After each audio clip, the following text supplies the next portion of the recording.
conocido entonces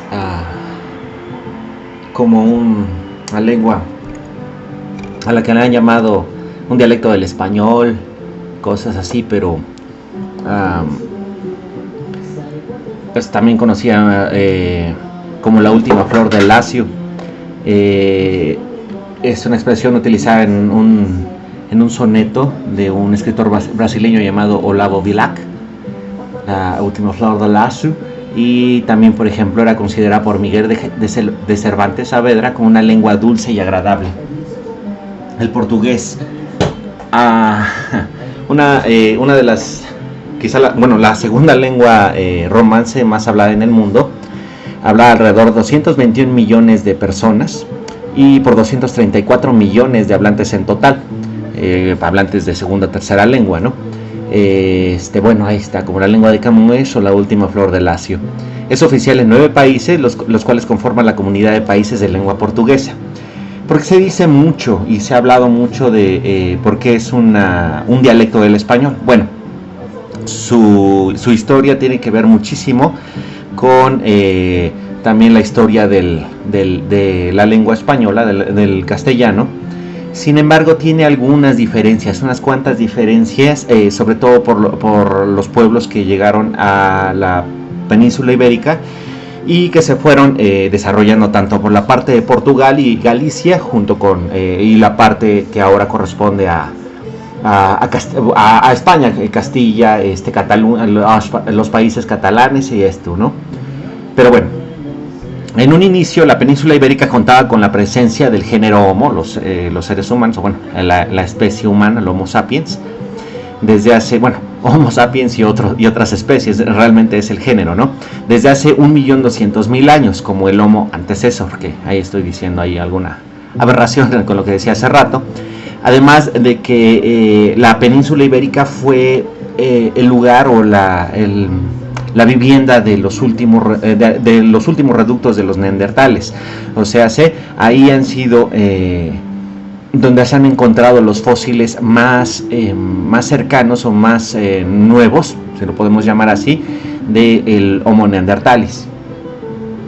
Porque, se piensa, o más o menos con lo que se tiene datado, es de que alrededor de 200.000 a.C. llegaron el Homo neanderthalis a la península ibérica y sobrevivieron hasta el 28.000 a.C. en el sur de Portugal y Gibraltar.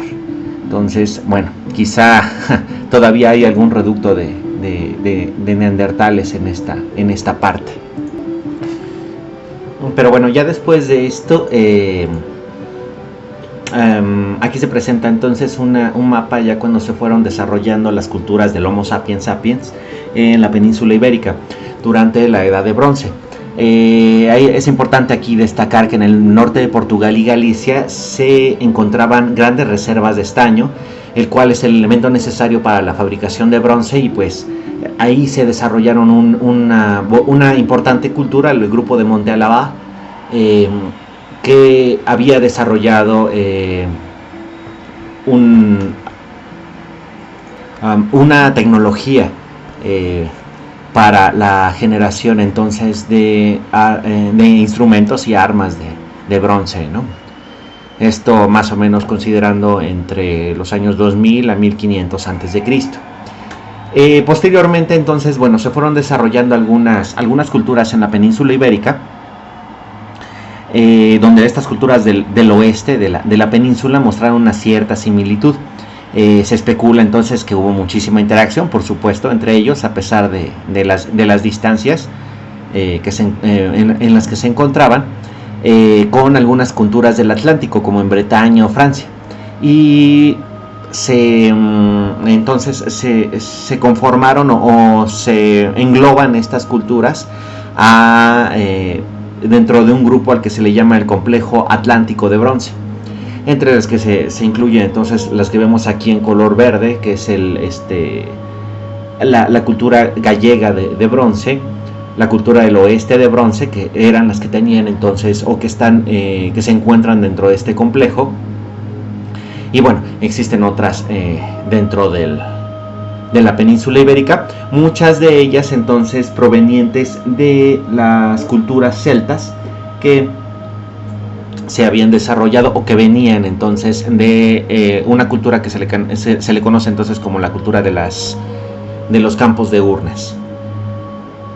Cada uno de ellos entonces tenían su propia lengua, fueron desarrollando su propia lengua muy cercana entonces al celta antiguo, y como vemos aquí en este mapa, en color azul, o en la parte que es considerada como ahorita Portugal o Galicia, y una parte del sur de Portugal, cercano a Gibraltar, se desarrollaron entonces estas culturas de celtas sobre las culturas, por ejemplo, aquitanas o de los iberos o los turdedanos.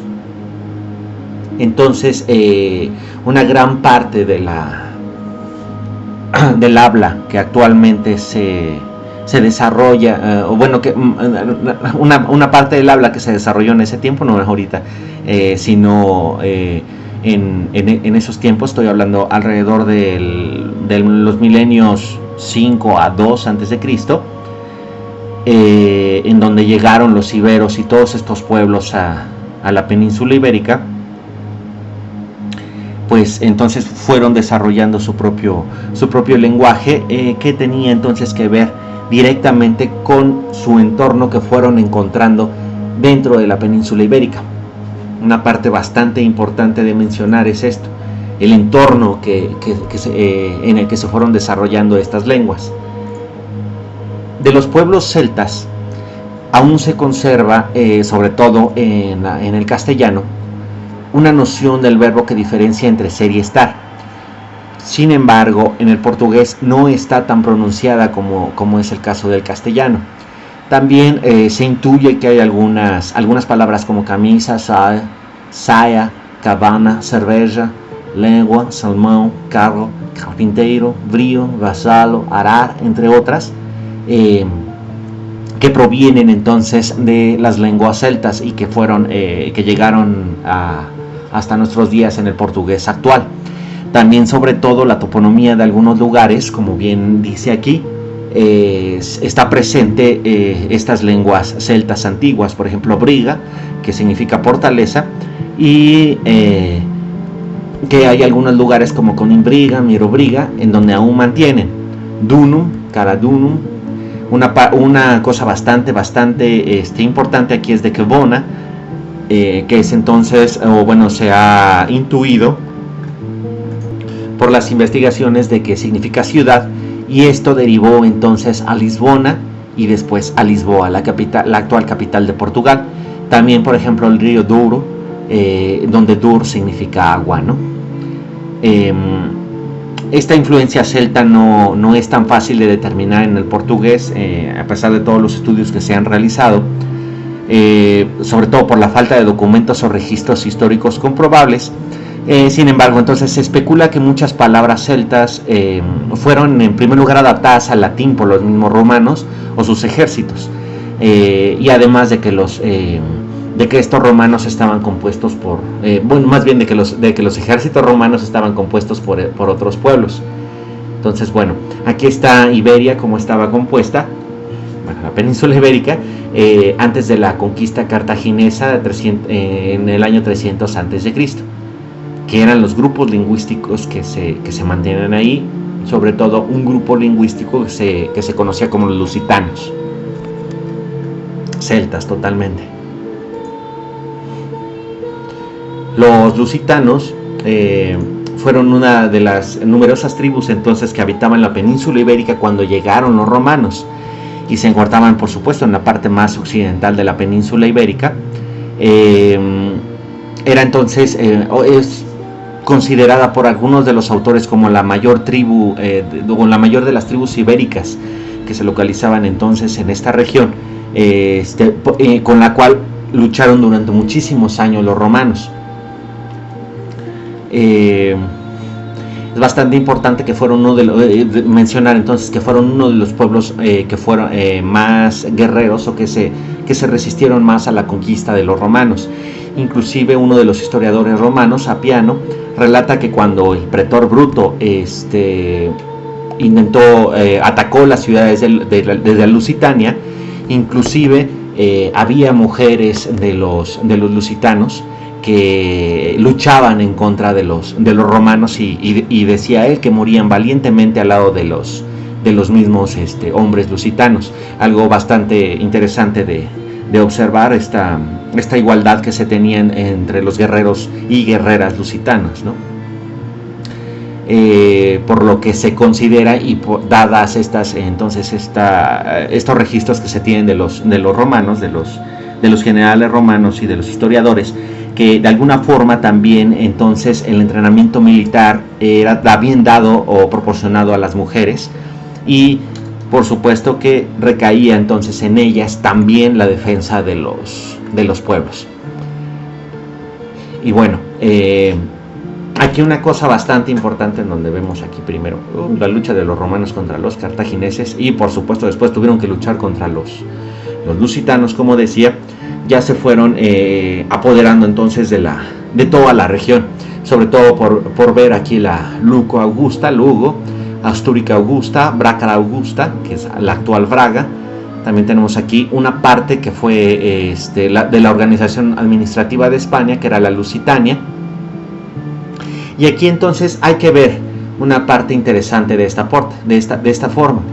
Imaginemos entonces que estaba en ese tiempo los pueblos celtas o los lusitanos que aún quedaban en ese tiempo fueron conquistados por los romanos, pero los ejércitos romanos el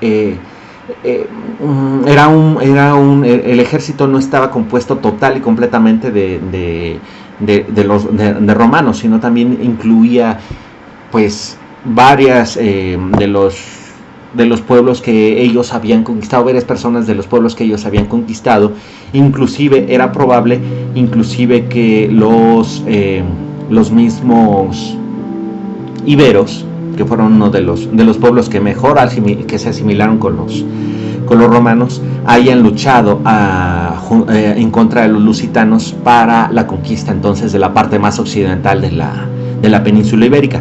Pero entonces, bueno, como decía, imaginemos entonces que tenemos todo este gran bagaje cultural, y en muchas ocasiones, y a partir de ahí entonces de que muchas palabras que parecen provenir del latín pero en realidad venían del celta, era porque quizá algunos de estos pueblos o de los soldados romanos de diferentes pueblos, o incluso los mismos romanos que fueran de la península itálica, hayan querido entonces mezclarse junto con la gente para poder entonces realizar pues cosas comunes y corrientes, compras, no lo sé, diferentes interacciones sociales, y entonces hayan tenido que aprender de mala manera algunas de estas palabras, y entonces darle otro significado, comenzar a modificar entonces el lenguaje de tal manera entonces que a partir de la lengua que ellos conocían del latín, el latín vulgar que ellos hablaban, se comenzó entonces a transformar en una lengua que fuera muy cercana al pueblo en ese tiempo que era celta, los lusitanos. Y entonces esas palabras comenzaron a incluirse en los vocablos diarios de todas las personas que vivían en esta parte. Entonces se comenzó a desarrollar una lengua junto también con su acento, teniendo en consideración sobre todo la toponomía de todo el lugar, o sea, el ambiente en el cual esta lengua se comenzaba a desarrollar, que es muy importante. Sin embargo, bueno, entonces a partir de esto el Imperio Romano sufrió entonces su caída por las invasiones bárbaras alrededor del año 500 después de Cristo. Y de los pueblos más importantes que llegaron a la península ibérica están los visigodos, ostrogodos y alanos, e incluso también una parte de los vándalos. Es bastante importante decir aquí que los godos se fueron entonces separando en diferentes pueblos después de bajar de Gotland en Suecia. Y al llegar a la península ibérica pues ya estaban dispersos en varios pueblos. Los más importantes fueron los suevos y los visigodos, que fueron los que fueron, ellos fueron los que conquistaron la península ibérica. Y ahí hay que ver una parte importante. En la parte más occidental y noroccidental de la península ibérica se desarrolló este reino suevo. Los suevos eran originarios de la región entre los ríos Elba y Oder en Alemania. Por ejemplo, el historiador romano Tácito se llegó a referir a los alemanes que estaban cercanos al río Elba como suevos. A todos ellos los conocía con ese apelativo. Ellos llegaron en el 409 después de Cristo, formando un reino con la capital en Brácara Augusta, que es la actual Braga, y otras ciudades como Portus Cale, que es ahora Porto, del cual al oír Portus Cale viene la parte de Portugal. Lucus Augusto, que es Lugo, y Astúrica, que es la actual Astorga. Es entonces aquí interesante observar la historia de ese tiempo, ya que para defenderse de otro de los bárbaros, que eran los alanos que mencionaba, otro de los pueblos germánicos, los suevos se refugiaron en un castillo al que nombraron Cale Castrum Novum. Por supuesto, entonces tenían una parte de la lengua del latín ya incluida en su hablar diario. Entonces lo llamaron así, Cale Castrum Novum, que es el castillo nuevo de Cale, cercano entonces al puerto de Portus Cale. De ahí entonces empezó a fraguar el nombre de Portugal.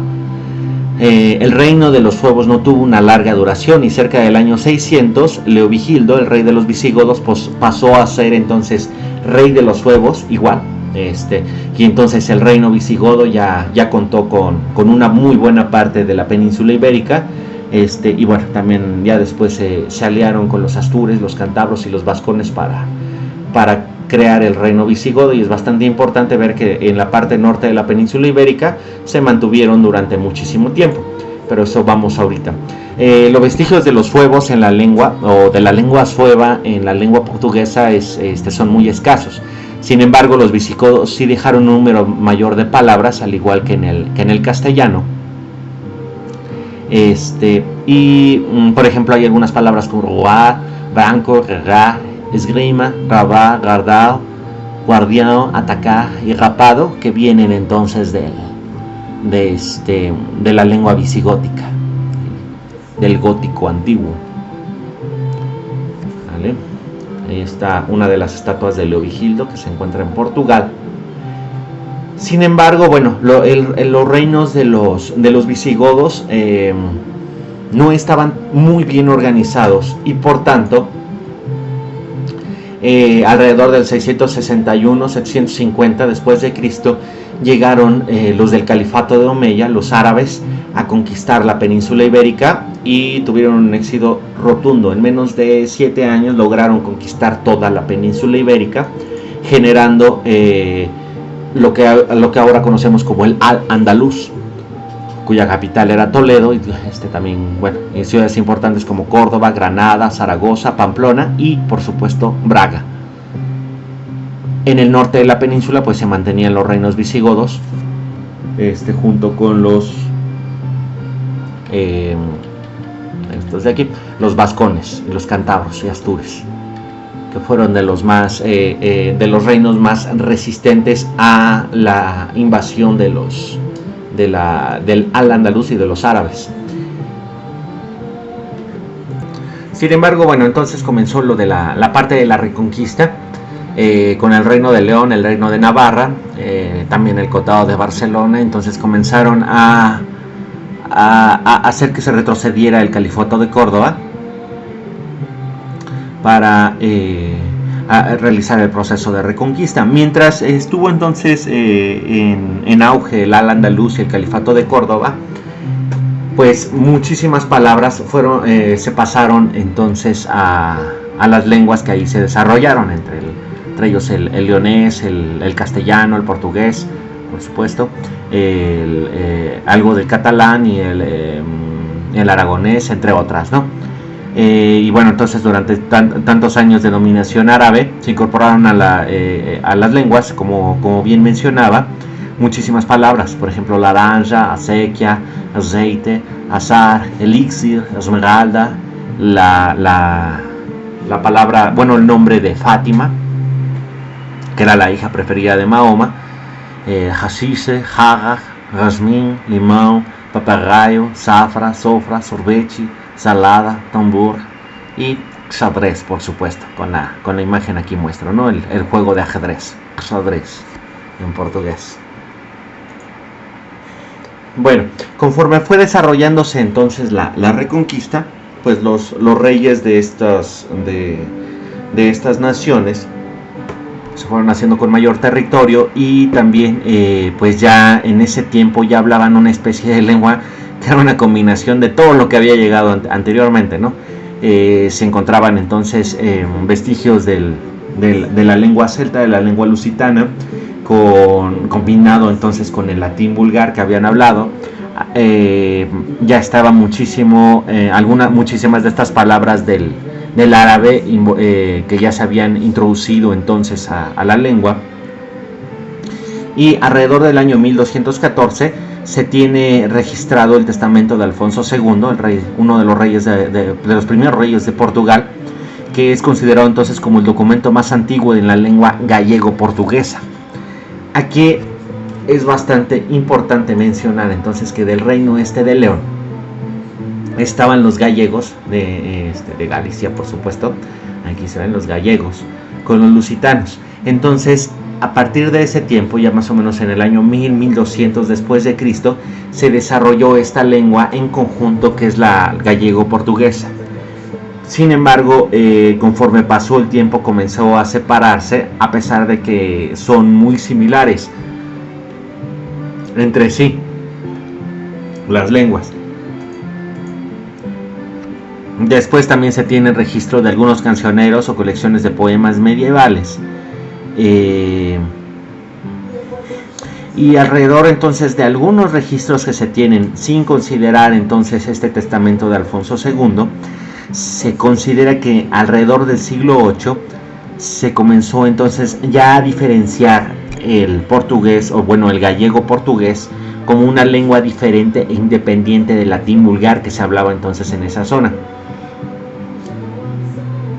Y por supuesto entonces ya llegó el año de 1492, casi el 1500, en donde concluyó el proceso de reconquista por parte de los reyes católicos de Castilla y Aragón,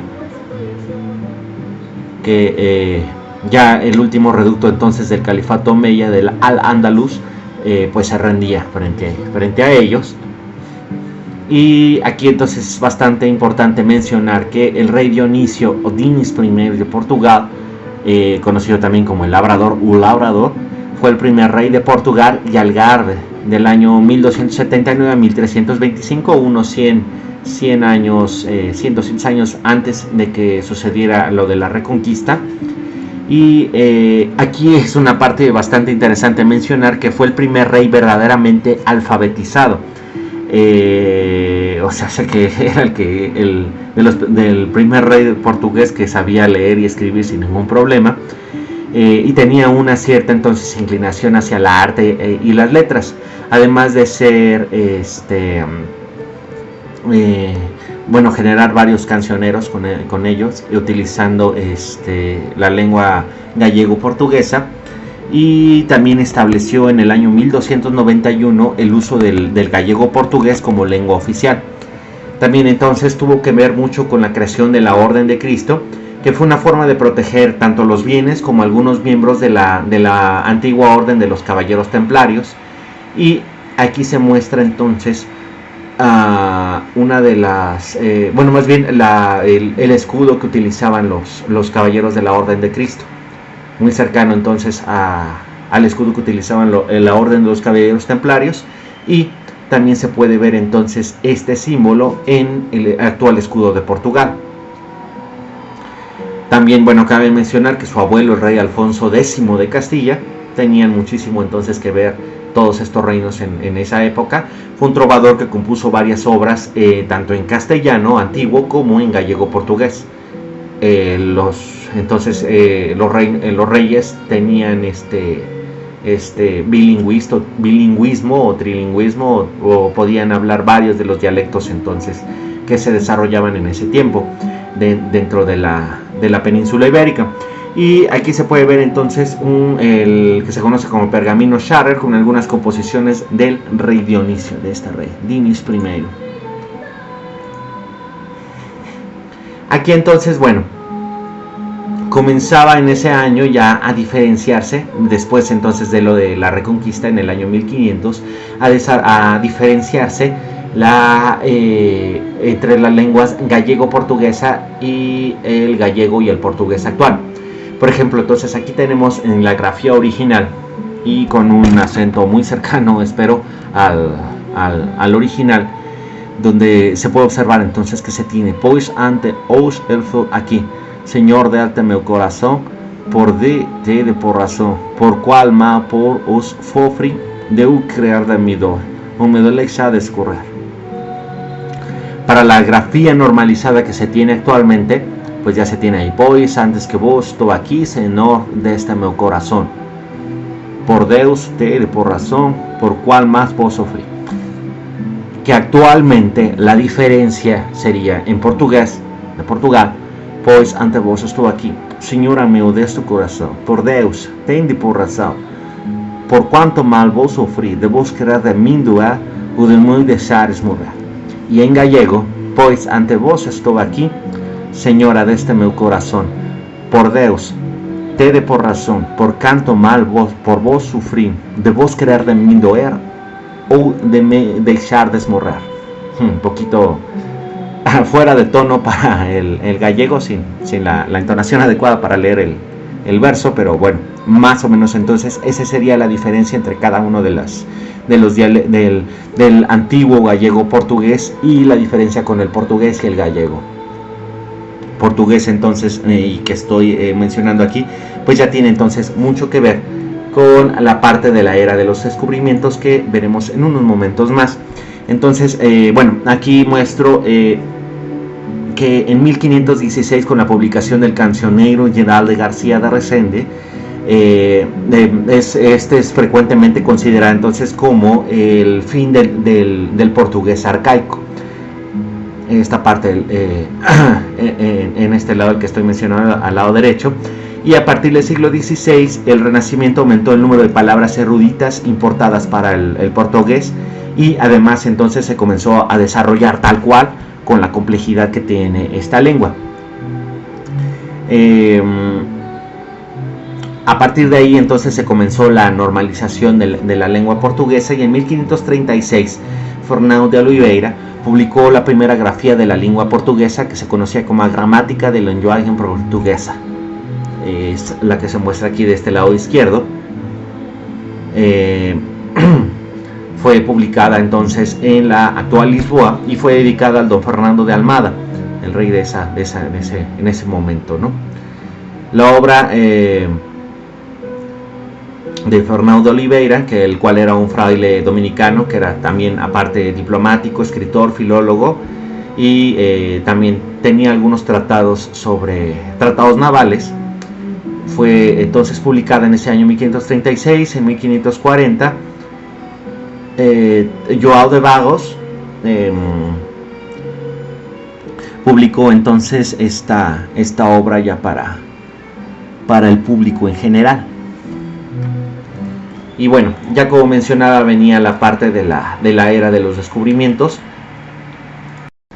que fue entonces la era de los descubrimientos, o la era de las grandes navegaciones. Portugal entonces, dependiendo también de un tratado que realizaron con los reyes de Castilla y Aragón, se quedaron entonces con toda la parte que correspondía a Europa, África y gran parte entonces de Asia, para realizar las exploraciones, mientras que España, bueno, se quedaba con toda la parte occidental del mundo, en donde se pensaba que no había absolutamente nada, y bueno, que se pensaba ahí está en ver. Quizá muchos ya tenían información de que existía un nuevo continente, o por lo menos una cierta porción de tierra, en donde podían obtener diferentes riquezas en esa parte.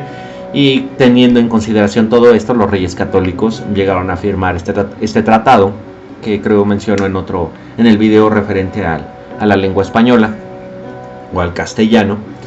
Y bueno, los portugueses se dedicaron entonces a realizar la circunnavegación del mundo, utilizando entonces el océano Atlántico Sur, bordeando África y llegando al océano Índico, llegando entonces a la parte que es la India, realmente la India, a donde se quería llegar para obtener todos los bienes comerciales a los que estaban acostumbrados los europeos, y también entonces llegar a gran parte de las islas de Asia suroriental. Los portugueses, bueno, no realizaron muchísimas conquistas sobre esa parte, sino más bien generaban o creaban puertos, ciudades, para poder abastecerse en estos largos viajes que realizaban. La única colonia que tuvieron realmente fue en la parte de América, que es una parte de lo que actualmente se conoce como Brasil. Entonces de ahí viene esta parte. Y bueno, aquí entonces en esta tabla vienen algunos de los términos que ya a partir de la era de los descubrimientos se fueron adquiriendo, y bueno, anteriormente también algunos otros términos que se fueron adquiriendo de otras lenguas, que había algunos términos ibéricos como arroyo, becerro, cama, esquerdo, que esquerdo tiene mucho que ver entonces también con los aquitanos. Algunos términos celtas que ya había mencionado, entre algunos y aquí también muestro algunos otros. Bueno, cerveza ya se había observado. Términos griegos o hebreos que fueron obtenidos cuando se desarrolló entonces ahí una parte de la cultura durante durante el Renacimiento. Algunos otros términos germánicos que ya fueron incluidos después de que se incluyeron los términos del reino de los suevos y de los visigodos.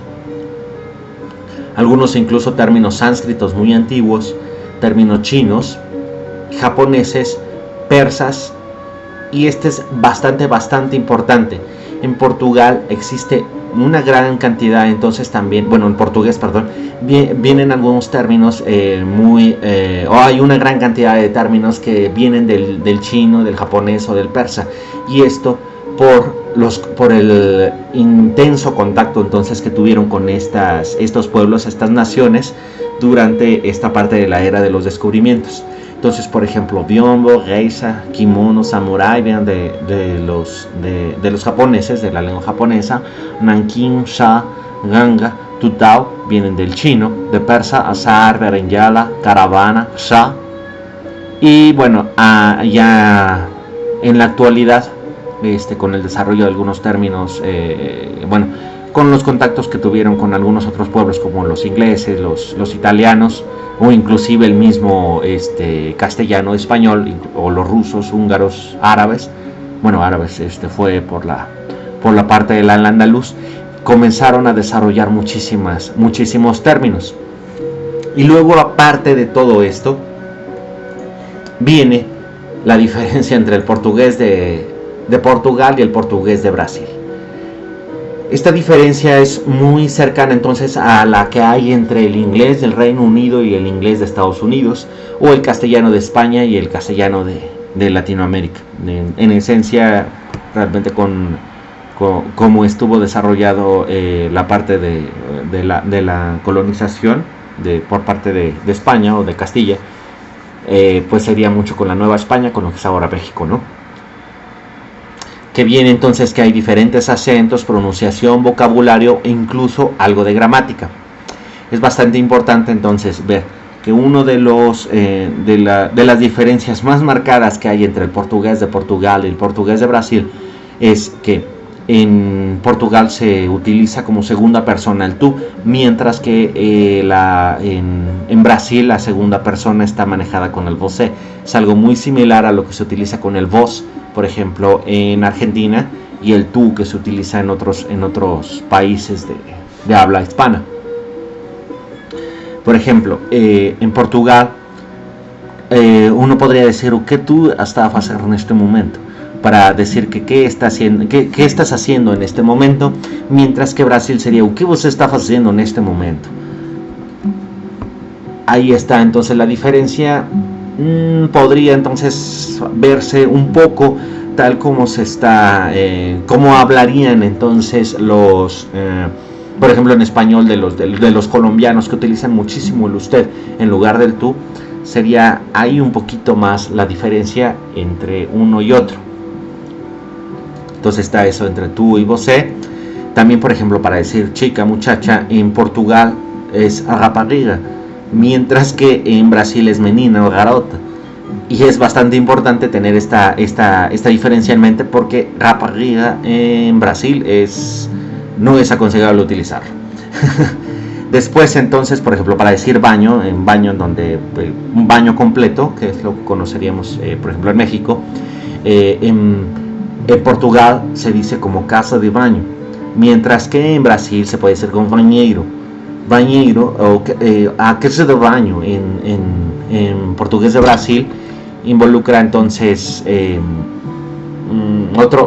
también como baño, pero que sea nada más o que se tenga nada más la regadera, por lo que tengo bien entendido. Autobús también sería autocarro en Portugal, mientras que en Brasil es ônibus. Comboio, tren. Si alguien dice, por ejemplo, bueno, eso está bastante bien, lo podríamos manejar como en inglés, cool, que es bueno. En Portugal siempre lo dicen como difícil, mientras que en Brasil es legal, es legal. Vale. El helado, por ejemplo, es gelado en Portugal, mientras que sorvete en brasileño, ¿no? El desayuno es el pequeño almuerzo en Portugal, mientras es café y mañana en brasileño. Y ahí es una parte bastante importante. Muchos están ya considerando que por las diferencias que existen en el léxico y también en el acento y sobre todo por la inmensa cantidad de personas que hay en Brasil y que ya hablan se dice, bueno, ellos mismos dicen, bueno, algunas personas dicen, y algunos están considerando entonces que la lengua ya no es el portugués como tal, sino que es el brasileño, que se podría considerar entonces como brasileño. Pero bueno, hay algunas diferencias ahí adicionales, ¿no? Entre uno y otro, y también podemos ver que decía de que tú estás haciendo en este momento en Portugal, con un portugués podríamos llamar estándar, el portugués europeo, mientras que para el brasileño, para el portugués de Brasil, lo que usted está haciendo en este momento también existe una entonación diferente entre ambas lenguas, en la diferencia. Y bueno, hasta aquí esta parte acerca del portugués. Después haga alguno sobre cómo se estructura entonces esta muy bonita lengua, que es el portugués. Y bueno, espero que haya sido de muchísimo interés. Abur a todos. Adeus.